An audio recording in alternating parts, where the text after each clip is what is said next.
Sekjen PDI Perjuangan Hasto Kristianto tidak menyampaikan apapun setelah menjalani pemeriksaan penyidik KPK selama lebih dari 3 jam lamanya. Hasto hanya melempar senyum usai pemeriksaan dan dirinya bisa meninggalkan gedung KPK tanpa rompi oranye.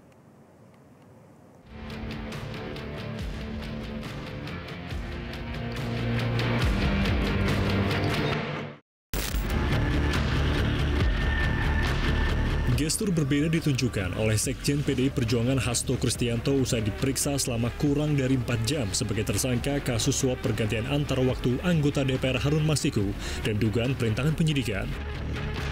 Hasto hanya menebar senyum, padahal sebelum diperiksa ia sudah berjanji ingin mengungkap apa isi dari pemeriksaannya hari ini.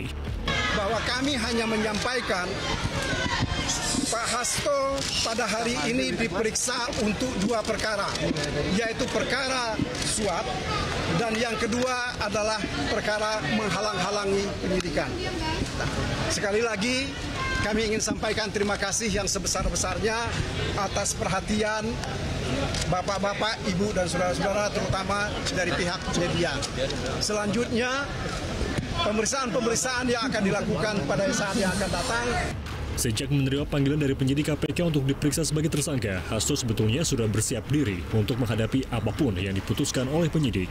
Dengan percaya diri, ia bahkan sengaja mengecat rambutnya menjadi hitam sebagai simbol kesiapan pemeriksaan. Kalau ada yang nanya persiapan Pak Hasto apa? Setidaknya rambut saya sudah saya semir hitam. Jadi sebagai lambang tidak ada yang abu-abu dalam hukum. Dan ini juga kata Pak Jarod, saya menjadi lebih muda. Saya nggak bertanya pada perempuan karena takut saya kemudian menjadi sombong. Kepercayaan diri Hasto seolah kian bertambah setelah Ketua Umum PDI Perjuangan Megawati Soekarno Putri belak-belakan membela anak buahnya itu. Dalam pidatonya di HUT PDIP 10 Januari lalu, Megawati menyinggung cara KPK yang terkesan memaksakan agar Hasto tersandung kasus hukum. Dia bilang, oh saya tatak Bu, pokoknya demi partai, demi apa. Oh bukan begitu, kamu punya hak hidup sebagai manusia. Lah iyalah. Sampai saya waktu itu kan ngomong, lah Kapolri iki piye toh? Siapa Rosa itu? Sini, datang ke saya dah. Jangan pengecut. Saya nggak tahan juga loh akhirnya.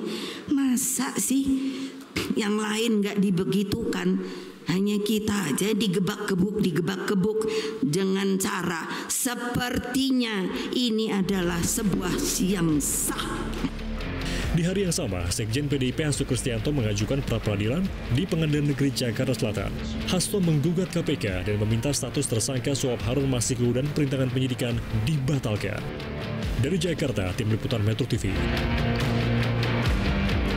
Jelajahi cara baru mendapatkan informasi. Download Metro TV Extend sekarang.